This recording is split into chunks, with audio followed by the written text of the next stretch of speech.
Dans Active Inspire, on peut venir afficher certaines images ou du texte. Par exemple, ici, je vais faire apparaître une image, je vais la recacher, je vais chercher une autre image, je vais, hop, la remettre à sa place, je reviens avec une autre image. Alors, bien sûr, là, j'ai mis des images, mais en réalité, on aurait pu mettre du texte, des zones de texte, ou etc. Enfin, pas mal d'autres informations qui pourraient être utiles. Alors, nous allons voir comment on fait ça. Je vais aller dans une nouvelle page.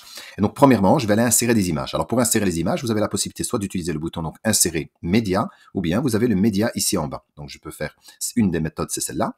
Donc, je vais prendre, j'ai cette fenêtre qui s'ouvre. Et là, je vais par exemple chercher une image. Voilà, hop. Ça, c'est une manière de chercher des images. Et après, je vais la rétrécir pour la garder de telle façon qu'elle puisse rentrer dans la zone que je vais venir mettre ici comme la zone bleue qui est là. Ça, c'est une manière. Mais alors, dans ces cas-là, si vous utilisez le insertion média, vous devez chaque fois le faire pour chaque image. Vous avez également la possibilité d'aller chercher votre dossier qui contient toutes les images. Et alors là, vous n'avez qu'insérer toutes les images en une fois. Donc, ça veut dire que là, je pourrais sélectionner, par exemple, toutes les images qu'il y a là en une fois.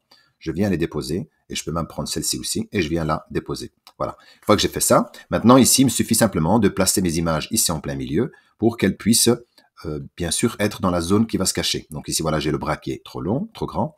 Je vais voilà, la rétrécir, je viens la mettre juste derrière. Pareil pour l'horloge. Bon, celle-là, c'est bon. Et puis, je viens mettre ça là derrière. Une fois que je les ai toutes mis là, voilà ce qu'il faut faire. Il faut sélectionner toutes les images.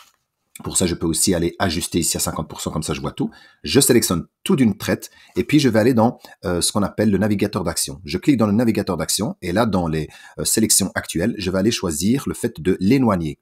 Donc, je les ai toutes sélectionnées en une fois. Donc, vous voyez, regardez, je vais bien à l'extérieur pour que toutes les images puissent être sélectionnées en une fois. Je choisis l'action éloigner et je fais appliquer. Comme ça, maintenant, chaque fois que je clique sur une image, vous avez remarqué que l'image s'éloigne au fur et à mesure. Une fois que j'ai fait ceci, maintenant, je vais aller... attendez, je vais un petit peu la rétrécir là. Hop, hop, comme ça ne déborde pas. Je vais aller maintenant dessiner la zone. Donc ici, je vais venir dessiner une zone bleue comme celle-là. Pour ça, je vais dans les formes. Et dans les formes, je vais choisir un rectangle. Je vais mettre de fond bleu, ici avec contour bleu. Et je vais simplement la dessiner pour qu'elle vienne cacher cette partie-là. Voilà, une fois que c'est bon, voilà, ici, tout est caché. Je reviens avec mon outil souris. Je vais ici mettre ajuster pour que je vois dans son entièreté.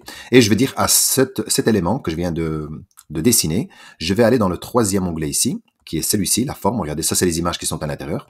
Je vais simplement la glisser pour aller la mettre dans la couche supérieure. Une fois qu'elle est dans la couche supérieure, je clique sur les trois petits points et je vais la verrouiller pour qu'on ne la déplace pas. Et maintenant, je reviens ici au début, et là, je peux revenir avec la photo. Je fais un clic dessus pour qu'elle puisse aller en arrière, comme vous l'avez vu tout à l'heure, je la remets à sa place et je vais chercher une autre. Je fais un clic dessus, là voilà, je la redescends.